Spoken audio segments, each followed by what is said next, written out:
el sabio taoísta y el Sitiprajna del Bhagavad Gita. Vamos a ver las similitudes que tienen.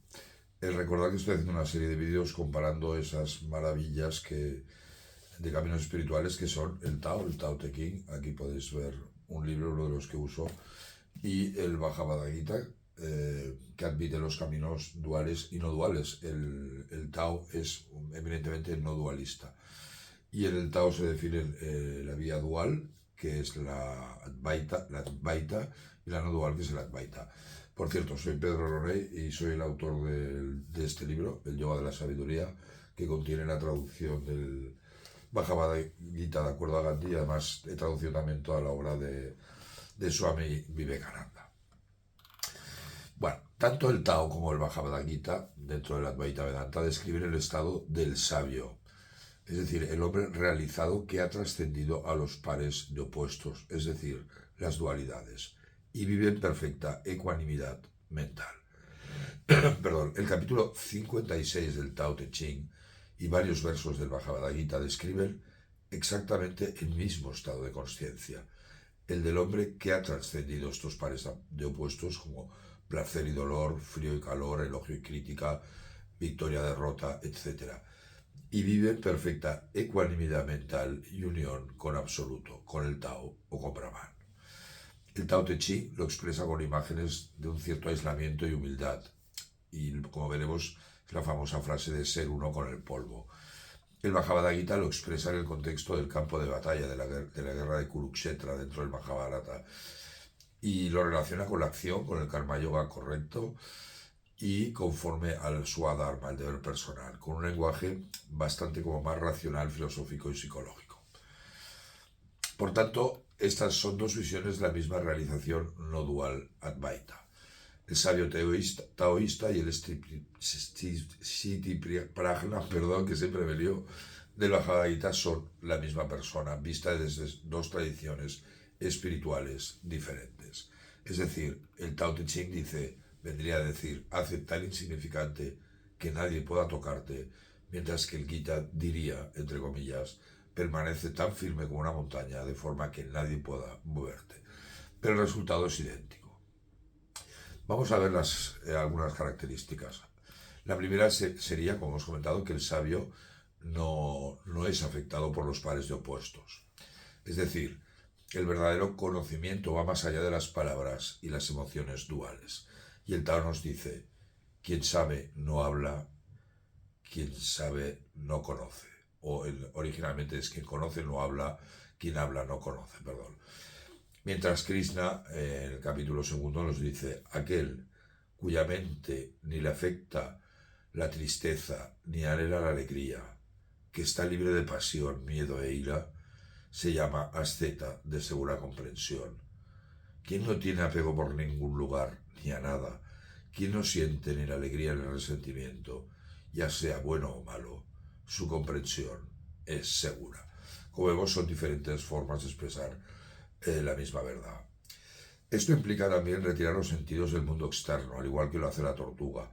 No reaccionar ante los estímulos sensoriales, como esos pares de opuestos o dualidades. Y en el Tao vemos, obtura tus orificios, cierra tus puertas, ofusca tu agudeza, deshazte de tus enredos, suaviza tu resplandor y sé uno con el polvo.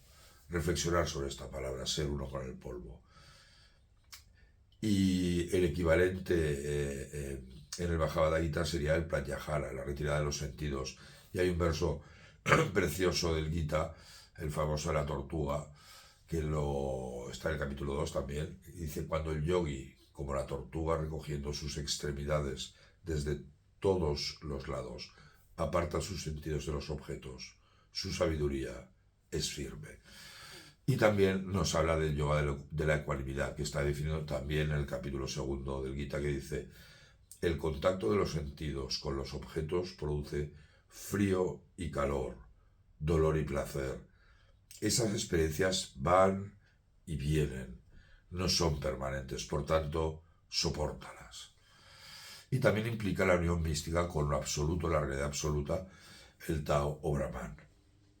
Y en el Tao Te Ching leemos, esto se llama la identidad misteriosa. Y en el Gita leemos, quien encuentra la felicidad en su interior, deleitándose en su interior e iluminado en su interior, ese sabio se une con Brahman, alcanzando la perfección absoluta. Otro punto importante es la actitud del sabio ante el mundo. El Tao y el Bhagavad Gita comparten exactamente la misma idea. El sabio es inmune al elogio y al insulto, al éxito y al fracaso, tal y como hemos visto con las dualidades. Y en el Tao leemos, por eso no puede ser honrado ni despreciado, no puede ser ennoblecido ni humillado, no puede ser elevado ni rebajado. Mientras que en el Gita tenemos bastantes versos que nos hablan de este concepto. Por ejemplo, aquel que ni odia ni desea debe ser conocido como el hombre de la eterna renuncia. Quien no está sujeto a los pares de opuestos se libera fácilmente de la esclavitud del samsara, ¿se entiende?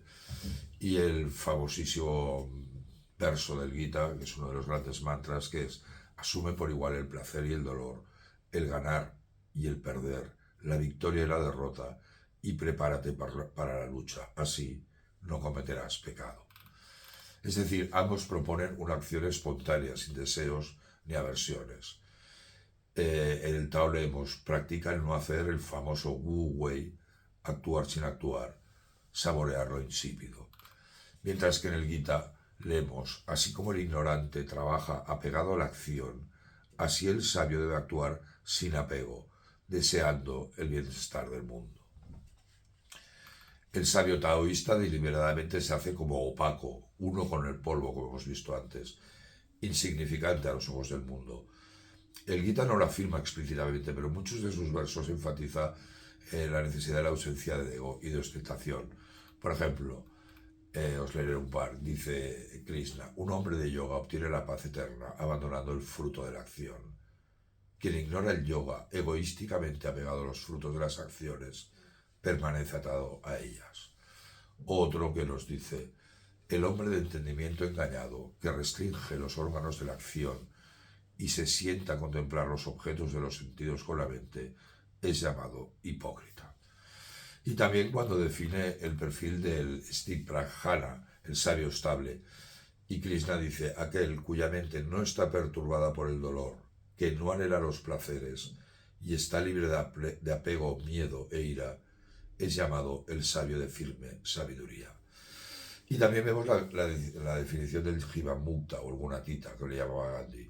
Dice, quien siente por igual el respeto y la falta de respeto, es igual para el amigo y para el enemigo, que no se complace con ningún compromiso, a ese hombre se llama Gunatita o Jivamukta. Muchísimas gracias, espero que os haya gustado este vídeo. Recordad que es una serie de vídeos que estoy haciendo relacionando estas dos grandes enseñanzas no dualistas, que son el Tao y la parte de Advaita Vedanta del Bhagavad Gita. Y además todo esto va en un proyecto de buscar ese hilo áureo conductor en la historia de la humanidad, de la no dualidad, que creo que está presente en todas las religiones del mundo y caminos espirituales. Muchísimas gracias. Om Namaste.